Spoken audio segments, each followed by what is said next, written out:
ini hanya untuk mereka yang punya logika. Bagi yang tidak punya logika, skip aja. Saat ini beredar sebuah video 1 menit yang ceritanya berusaha mendoxing saya.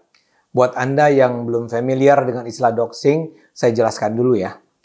Doxing itu artinya mengungkapkan informasi pribadi seseorang tanpa persetujuan orang itu.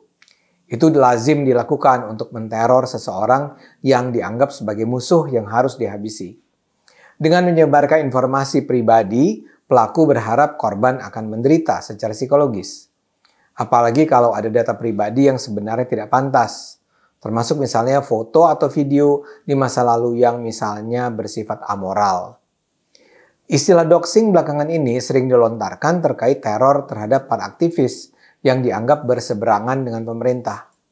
Ketika kelompok-kelompok anti-Jokowi berteriak bahwa kebebasan berekspresi di Indonesia dibungkam, lazimnya yang dijadikan contoh adalah doxing. Kata mereka, pemerintah mungkin memang tidak menangkapi mereka yang bersuara kritis. Tapi pemerintah mereka tuduh punya pasukan yang bekerja menteror kaum aktivis dengan melakukan doxing. Tidak ada bukti sih pemerintah melakukan itu. Tapi narasi itu terus diulang sehingga mereka sendiri akhirnya percaya bahwa pemerintah memang suka mendoxing kaum kritis. Kali ini pendoxingan menimpa saya yang kerap disebut sebagai buzzer pemerintah. Jadi ceritanya ada pasukan cyber yang bisa meretas email saya, membongkar informasi pribadi di sana, memanipulasi data pribadi yang terhubung dengan email saya, dan kemudian menyebarkannya kepada publik. Data dan peretasan itu mereka muat dalam video 1 menit yang saya sebut. Video doxing itu dirancang dengan gaya dramatis. Nama pembuatnya sok menakutkan. Death School. Kalau di Indonesia kan ini menjadi tengkorak kematian. Ikonnya adalah gambar wajah tengkorak dengan topi baret. Video dilatar belakangi lagu yang sering digunakan untuk mengiringi adegan-adegan kekerasan. Kemudian di dalamnya ditampilkanlah nama dan data pribadi saya. Ada tempat dan tanggal lahir saya, nama ayah saya almarhum, nama ibu saya yang sudah berusia 90 tahun, nama istri saya, ada alamat rumah saya, telepon rumah, nomor handphone, serta 2 alamat email saya.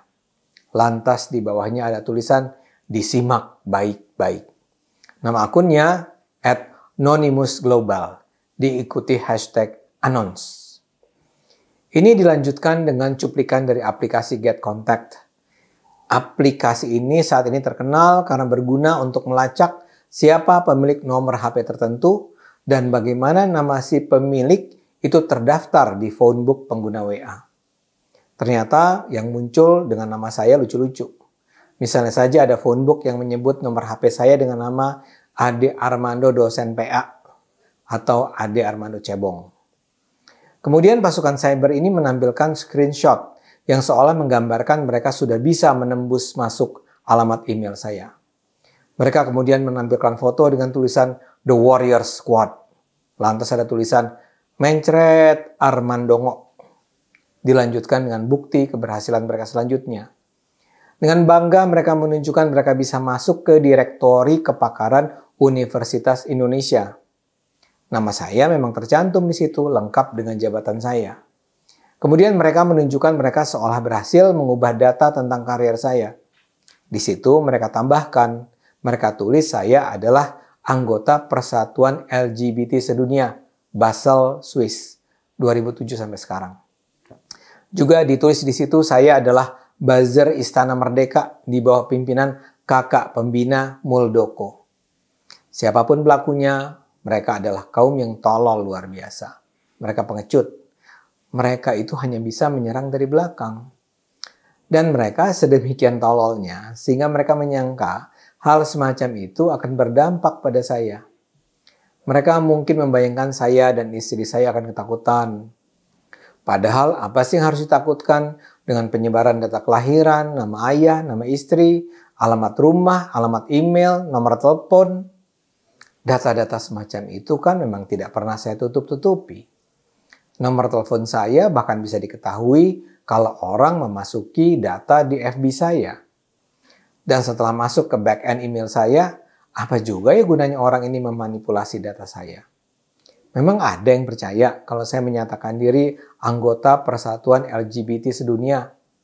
Memang ada yang percaya bahwa saya buzzer Istana Merdeka di bawah Muldoko. Orang-orang ini sih nampaknya memang tumpul kreativitasnya. Mereka mungkin menyangka diri mereka jenius dan brilian. Mereka menyangka bisa membuat orang terkagum-kagum dengan pencapaian mereka. Namun, maaf ya, sebenarnya apa yang mereka lakukan itu nampak sekali tolol. Tidak ada indikasi kepintaran pada diri mereka. Soal penyebaran nomor telepon saya juga sama dungunya. Apa sih yang saya takutkan kalau nomor telepon saya diketahui orang? Selama ini saya sudah biasa kok dikontak orang tak dikenal. Kadang ada juga yang menelpon langsung dan ketika saya angkat, dia akan memaki-maki dengan sumpah serapah yang mesum, cabul, busuk. Dan kalau itu terjadi, ya reaksi saya sih sederhana. Saya matikan telepon dan saya blok nomornya. Begitu juga dengan kiriman WA tidak jelas yang isinya juga sama brutalnya. Reaksi saya sih sederhana. Kalau saya lagi jahil, saya kirim saja stiker-stiker yang saya harapkan menyakiti dia. Misalnya, stiker gambar orang seperti Rizik Syihab yang nampak setengah mabuk dan mengangkat segelas bir. Atau video anak Arab yang joget-joget. Atau stiker tulisan, coba tanya Udin, mungkin dia tahu. Atau foto Rocky Gerung yang menyilangkan telunjuk di dahi dengan kata, semua kadrun otaknya begini. Pokoknya dibikin receh lah. Kalau dia makin ngamuk, ya saya blok saja. Kalau dia mengancam saya, ya saya katakan saja bahwa kalau dia melakukan ini lagi, saya adukan nomor pengirim ke polisi. Biasanya sih lantas diem. Jadi sebenarnya cara-cara tak beradab semacam ini tak perlu dirisaukan. Buat saya, ini semua adalah semacam efek samping dari kebebasan berekspresi. Kalau yang meretas memang tindak kriminal. Kalau saya mau mengadukan peretasan, saya bisa. Dan polisi akan mau menerima laporan saya. Tapi kalau yang mereka lakukan baru sampai memanipulasi data saya, sehingga saya seolah-olah adalah anggota perkumpulan LGBT, ya sudahlah. Kan menjadi LGBT juga bukan aib.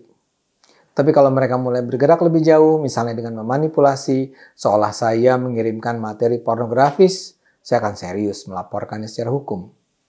Kembali ke cerita awal. Buat saya serangan pengecut semacam ini sekedar memperkuat dugaan saya bahwa ada pihak-pihak yang ingin membungkam saya. Saya duga mereka adalah kaum yang kalah secara politik saat ini. Mungkin sekali mereka adalah para pendukung Rizik atau FPI atau HTI atau para penegak syariah yang marah pada saya karena saya selama ini mendukung langkah-langkah tegas pemerintah mengendalikan mereka. Buat saya ini semua adalah bentuk keputusasaan mereka. Karena itu, wahai para doxers, sudahlah, berhentilah membenci negara ini, berhentilah membenci bangsa ini. Bangsa ini hanya akan menjadi besar kalau kita bekerja sama. Mari gunakan akal sehat, karena hanya dengan akal sehat, kita semua akan selamat. Sudah lama kita belajar dari rumah, tidak bertemu teman-teman semua. Biasanya kita belajar bersama, penuh dengan suasana riang. Kangen teman-teman semua yang selalu di hati.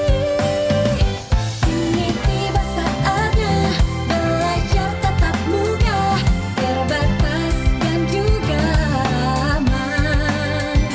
Atas izin orang tua kita bertemu lagi, ingatlah hari ini. Etika baku bersih, cek suhu jangan lupa, cuci tangan dahulu, jaga jarak selalu, pakai maskermu. Kombinasi pembelajaran berkualitas yang aman juga nyaman bikin orang tua makin tenang.